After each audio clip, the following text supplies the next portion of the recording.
I was at Notre Dame. I was there for a football game, and I wanted, we went early and we kind of looked around and everything like that. And as you go into the arena where they play basketball, there's a big old picture of a Reverend whose name I've forgotten, but he was the president of Notre Dame during the Civil Rights Movement. And he's there walking with Dr. King, and he was talking about the things that they were doing at Notre Dame that were, pretty progressive at that time. And you hear so much about about Dr. King and Rosa Parks and so on and so forth that we talked about.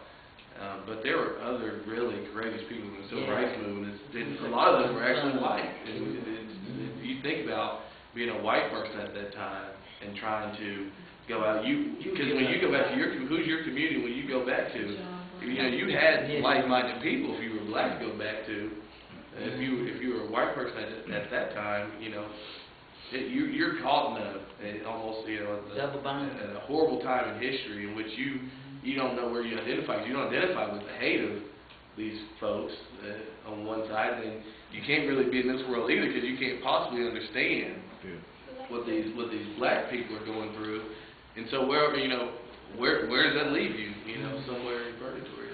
And the book we read, they talked about the white people who had the same attitudes as black people about race relations. Like, they generally didn't even identify, most of their friends. They moved into all black communities and things like that. Like, they didn't know how to, the one woman especially, she didn't have any white friends anymore.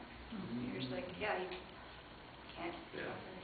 When I was thinking about, when we were in the lobby at Little Rock and your church members were there, I was thinking, this is a great thing because had we just been maybe 40 years back and we said, hey, you're participating, you're swapping churches, But just thinking, oh, is this a project you're working on? Yeah, we're taking all snapping pictures. I'm like, see, this is a good, I felt good about that.